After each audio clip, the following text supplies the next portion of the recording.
Pero if there's one thing akong sure na pag tumakbo si Mayor Sara Duterte, lahat yan kay Mayor Sara Duterte. Tama.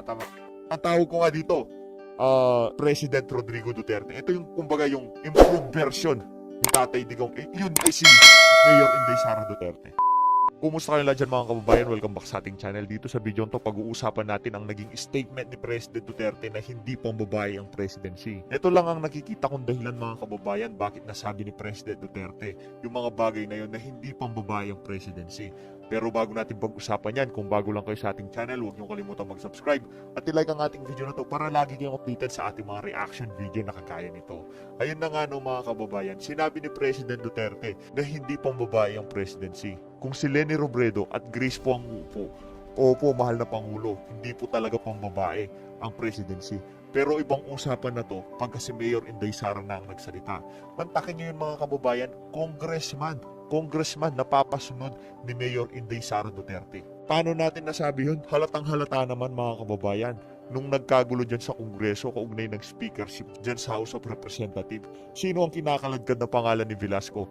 Di ba si Mayor Inday Sara Duterte? Kaya naman mga kababayan, naniniwala ako na itong si Mayor Inday Sara Duterte ay iba ang kalibre niya kung ikukumpara natin siya kay Vice President Leni Robredo at kay Senator Grace Poe. Napakalayo ng leadership pedigree nitong si Mayor Inday Sara kung ikukumpara natin dun sa dalawang babaeng leader na yun. At heto lang, sa tingin ko, ang nag-iisang dahilan kung bakit sinabi yun ni President Duterte.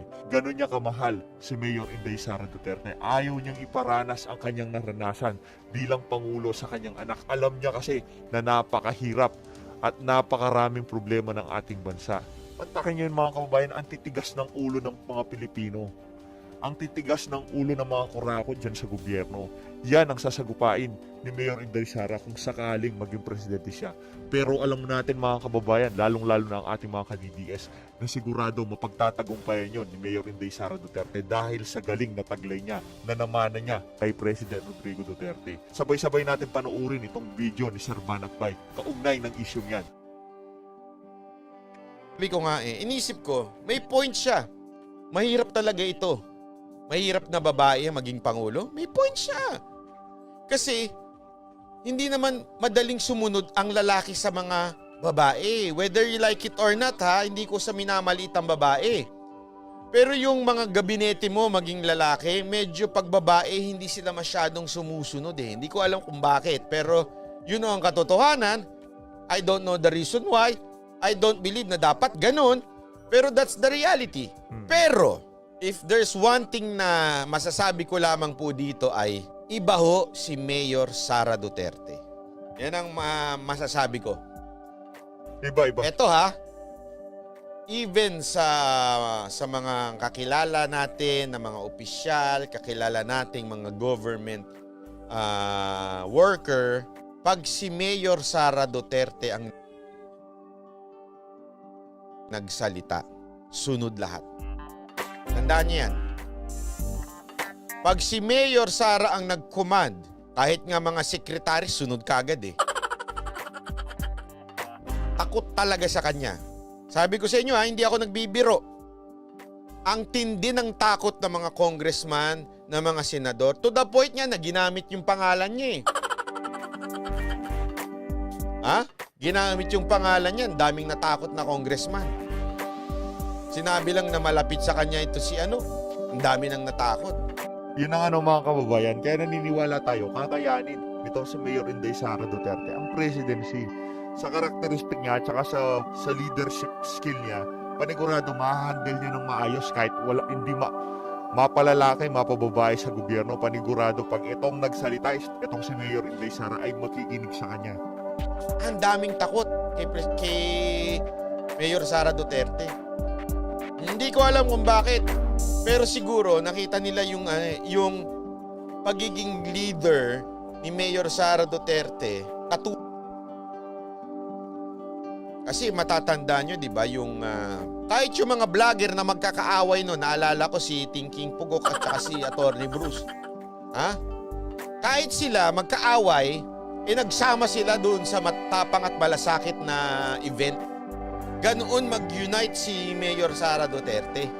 Takot yung mga vlogger na hindi magkakasundo, nagsama-sama nun. Maging mga politiko nun, nagkasama-sama.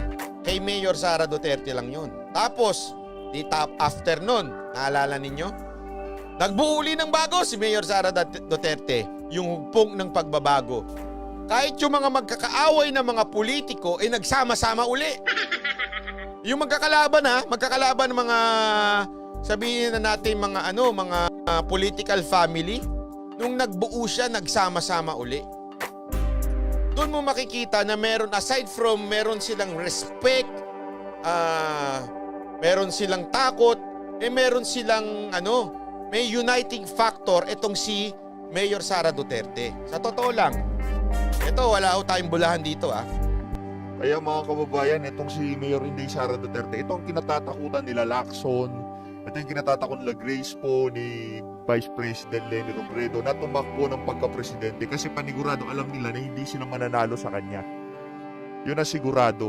Kita naman sa survey mga kababayan kung sino ang nangunguna. Kahit si BBM, hindi makakaporma pagdating sa rating dito kay Mayor Inday Sara Duterte, no? And I think, ito lang naman sa akin I think this is my honest opinion. Gusto ko yung interview kay Manny Pacquiao nung nilabas niya, yung nag-trending na interview ni Manny Pacquiao. Sobrang sabi ko, natuwa ako doon sa tao. Sabi ko, ang lalim pala ng isip nito ni Manny Pacquiao. Hindi pala siya yung boksingero lang. Hindi pala siya yung hindi marunong, walang pinag-aralan. Ang lalim ng isip kasi it was not scripted yung interview sa kanya. Sabi ko, ang galing, ang galing. Kaya lang, okay, in terms of sino ang kayang i-apply yung kanyang karunungan at para mapasunod mo ang tao, feeling ko feeling ko lang naman to feeling ko ay hindi pa sa ngayon si Senator Manny. Mas feeling ko, mas kaya yan gawin ni Mayor Sara Duterte. Okay? Bakit to? Dahil nga sa sinasabi ko nga sa inyo, we need a strong leader after Pangulong Duterte. Bakit ba kasi natin kailangan ng isang strong leader pagkatapos ni Pangulong Duterte? Alam nyo kung bakit? Magkakagulo. Honestly magkakagulo.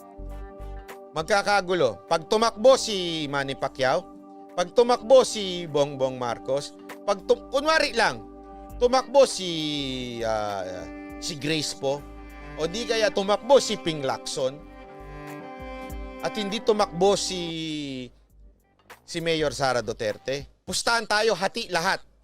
Hindi mayu-unite. Baka manalo pang liberal. Kunwari lang kunwari tumakbo pa si Isko Moreno. Hati-hati yan. Pustahan tayo. And the sad thing, yung mga Duterte supporter and mga Marcos loyalists, mahahati na sila ngayon kung sino boboto nila. Okay? Tapos magkakaroon lang ng iisang kandidato ang Makasingit lang ako. Itong sinasabi nito ni Sir Banat, kumbaga, ito yung worst case scenario. Pagka hindi tumakbo itong ating pambato. Kung sakaling hindi tumakbo itong si Mayor Inday Sara, panigurado magkakawatak-watak ang Pilipinas. Kasi ngayon, kita nyo naman, makikita natin dyan na united ang Pilipinas doon sa rating ni President Duterte. Kasi yung rating na yun mga kababayan, symbolic yun . Pag nakita ng ibang mga politiko na yung rating ni President Duterte ay ganun kalaki, natatakot silang banggain ang administrasyon. Kasi alam nila, yung sambayan ng Pilipino ay nasa likod ni Tatay Digong. Kahit anong gawing desisyon ni President Duterte ay nasa likod ang sambayan ng Pilipino. Kaya naman mga kababayan, kahit ano pang iba to nitong mga oposisyon na to, yung mga dilawan kay Tatay Digong, hindi sila makaporma. Kaya naman pagka itong si Mayor Inday Sara Duterte, hindi siya tumakbo ng pagkapangulo sa 2022 presidential election, medyo malaking problema yon para sa ating bansa. Tama yung sinasabi ni Sir Banat Bay. liberal, which is kunwari si Leni Robredo o kaya si Kiko Matching, baka makalusot pa. Yun ang nakakatakot. Tama. Hindi ho united Naintindihan ko sinasabi mo na mga nagsasabing paulit-ulit na nagsasabing BBM, BBM, BBM. Okay? Marami ho nagsasabi niyan pero sa totoo lang ho hindi ho united. Dahil kahit papaano, marami pa rin DDS supporter o yung masasabi natin ngayon na kalaban ng mga, hindi, wag na natin tawagin DDS supporter, kalaban ng mga dilaw, ay hindi lahat to pabor kay BBM. Aminin na ho natin yan. Tama, tama. Okay? Hindi ho makukuha lahat. Baka mahati, mapunta kay BBM, mapunta kay Manny Pacquiao, mapunta kay Grace po yung iba, mapunta naman yung iba. Marami akong kilala na Duterte supporter pero may pagka-Grace po pa rin eh. Oh, maraming ganyan. Pero if there's one thing akong sure na pag tumakbo si Mayor Sara Duterte, lahat yan kay Mayor Sara Duterte. Tama, tama. Punta ang boto. Tama. Oh, di ba? Yung totoo. Tama, tama yan, tama.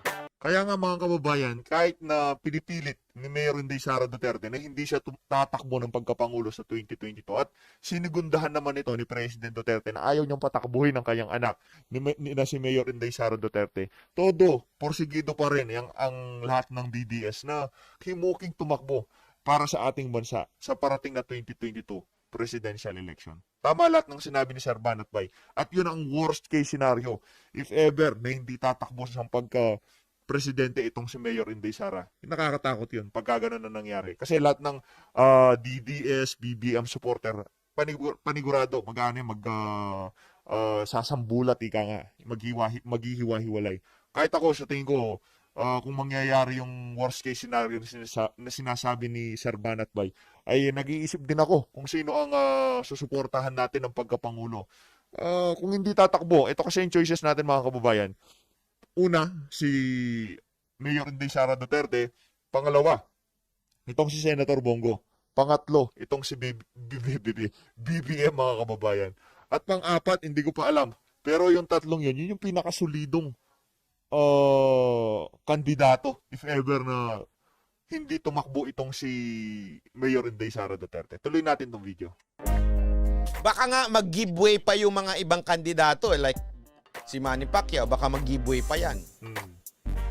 Oh, I think sa tingin ko lang naman din, I think si Bongbong Marcos would not run against Sara Duterte. I don't think so. So, mukhang delicates talaga pag hindi tumakbo si Mayor Sara Duterte. Yun lang naman ang akin. Wala eh.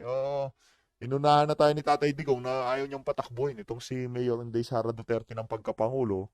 Dahil daw ang presidency ay hindi trabaho ng isang babae. Pero sa tingin naman natin mga kababayan, sa capability nitong si Mayor Inday Sara Duterte ay panigurado kayang-kaya niya ang presidency. At naniniwala tayo sa leadership skill nitong si Mayor Inday Sara Duterte ay matitimon niya ng maayos lahat ng matitigas ang ulo, lahat ng kurakot sa gobyerno, natigilan nila ang kanilang ginagawa dahil nandiyan na ang Duterte 2.0. Ang tawag ko nga dito, President Rodrigo Duterte. Ito yung, kumbaga, yung improved version ni Tatay Digong. Yun ay si Mayor Inday Sara Duterte. Kaya sana lang tumakbo talaga yung anak ni Pangulong Duterte. Tama. Yan ang sa tingin ko magpapatuloy ng ng ginawa ni Kasi di pa natin alam, di ba? Iba pa nga eh. Ito totoo naman to. Pag tumakbos kunwari lang si Manny Pacquiao, si BBM o kaya si Bongo, hati yan. Tama, Hindi pa tama. uniting hindi pa natin masasabing uniting factor si Bongo eh. Although if there's one person na talagang katulad ni Pangulong Duterte, katulad ayan si Senator Bongo. Pero pag lumabang pa yan si Bongbong Marcos o kaya si Senator Manny, hati-hati talaga tayo. Delikado talaga tayo. Delikado Ako, din yan lang aking pananaw. O kung meron kayong ibang opinion, sige. Kayo po ba? Agree po ba kayo na hindi tumakbo si Mayor Sara o gusto ninyong tumakbo si Mayor Sara Duterte? Kung ako tatanungin na Sir Banatbay, standing ko dyan ay dapat tumakbo itong si Mayor Inday Sara Duterte para mapagpatuloy niya lahat ng nasimulan ni Tatay Digong. At para ma-unite ang mga Pilipino. Kasi ngayon united tayo eh. Kumbaga lahat ng Pilipino sa rating ni President Duterte ay nagkakaisa ang mga Pilipino na aprobado nila ang lahat ng ginagawang hakbang ng Duterte's administration. At nakikita naman natin yun sa mga kahit ano pang iba tong intriga ng mga dilawan dito kay Tatay Digong ay hindi natitinag ang kanyang rating patuloy pa rin sa napakataas. Unprecedented nga ang tawag nila sa rating ni President Duterte. Napakataas. Ano ang inyong masasabi? Palakpakan. President Rodrigo Duterte, I think the people hindi ho nag-agree sa sinabi ninyo. Pasensya na ho, Sabi nila, ayan, pag si BBM kasi baka matalo ng plan ng LP. Oo, kasi marami pa rin ho talagang marami pa rin akong kilala na alam mo yung Duterte supporter pero hindi nila gusto si BBM. Hindi natin I mean, ito. Bigyan ko kayo ng example, ha. Bakit sa tingin ko na medyo delikado, ha? Hindi, ito lang. Huwag kayo magagalit, ha, kayong mga Marcos loyalist dahil Marcos loyalist din naman ako. Ito'y pananaw ko lang sa tingin ko nung tumakbong Vice President si Bongbong Marcos at saka si Leni Robredo. Alam naman natin nanalo si Bongbong Marcos. Alam natin yan. Alam natin yan. Kaya lang, hindi ganun yung difference niya compares kay Robredo. Tanda natin, ha? Hindi ganun kalaki yung difference niya. Alam nating nanalo si Bongbong. No question. Alam natin na dinaya. Hindi ko sinasabing ang nandaya sa kanya si Robredo. Pero alam natin dinaya siya. Pero yung agwat niya dun sa susunod, kung sino man yung susunod, hindi ganun kalaki. Pag tumakbo si Bongbong Marcos at tumakbo si Leni Robredo, maliit lang ang difference nilang dalawa. Paano kung tumakbo pa ibang kandidato na medyo malakas din? Hindi natin, wag nating mamatayin si Manny Pacquiao. Remember, maybe dito sa Central Luzon, medyo minamata si Manny Pacquiao, pero sa mga probinsya tulad ng Mindanao, Visayas, ay sandali, Manny Pacquiao yan. Natitigil ang krimen niya pag nagbo-boxing. Kaya nga, tama yung sinasabi ni Sir Banat Bay dito. Kung papipiliin natin, kung tatanungin natin yung mga kapatid nating taga Visayas at Mindanao, kung Leni Robredo, Grace po, BBM, o Manny Pacquiao, tingin nyo mga kababayan, sino ang ibubote nila ng pagka-presidente? Panigurado si Manny Pacquiao yan.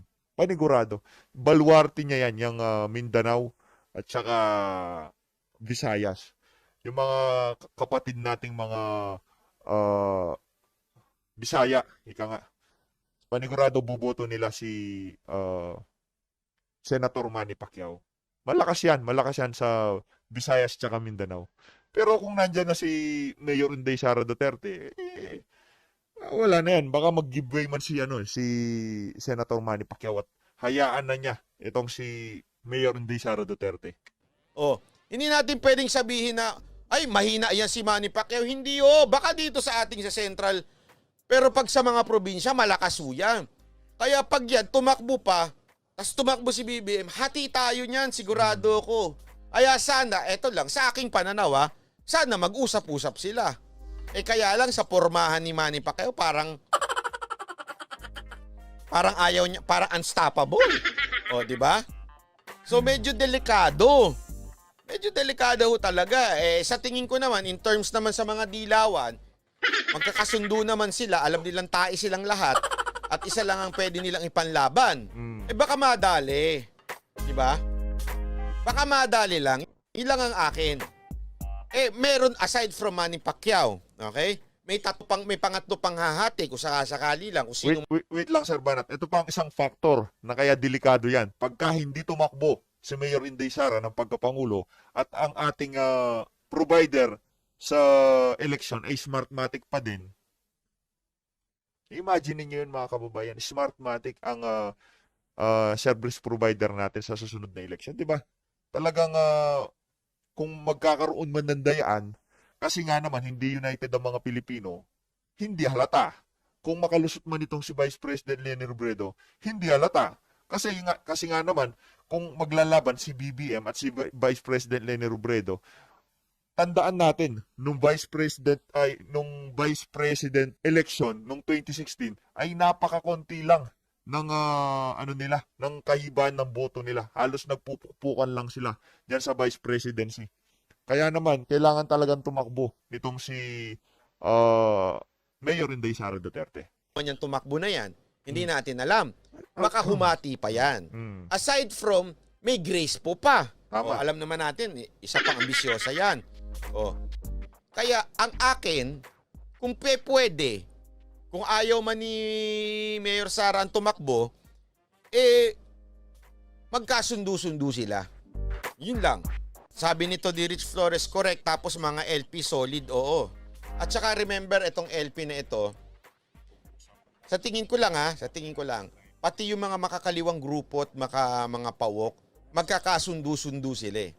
Kasi they really want to remove a Duterte factor o a Duterte kind of leadership sa presidente. Kaya talaga magkakasundo lahat ng kalaban ni Pangulong Duterte. Isa pa, aside from the Liberal Party o yung mga dilawan, aside from the mga komunista, yung mga makakaliwang grupo, Okay. baka mag-join pa yung mga negosyante, yung mga oligark na nasagasaan ni Pangulong Duterte. Magsama-sama. So pera, ang laki ng pera makukuha nila. Kasi they want to remove a Duterte in the presidency. Tama. So May talagang delikado. May point si Sir Banat Bay doon sa punto niya na yun, no? Delikado. Unless, ako talaga, di ba sinabi ko nga sa inyo, Bongo ang gusto ko eh. Yan ang talaga. Pero dapat, kung meron man si Bongo tatakbo, magkasundo-tundo sila nila Senator Manny, magkasundo-sundo sila ng iba pa. Wag lang Pag-usapan na Vico nila. yan. Tama. Ay na nga mga kababayan, dito na natin tatapusin tong video to. Kung di pa kayo nakasubscribe, huwag niyong kalimutan mag-subscribe at share nyo na rin ang ating video at i-like nyo na rin para lagi kayong updated sa ating mga reaction video na kagayon to. Muli maraming salamat mga kababayan sa pagsuporta nyo sa ating channel. PH Update, maraming salamat sa inyong lahat. As always mga kababayan, kita-kita tayo sa susunod na video. God bless you all. God bless the Philippines. Keep safe everyone.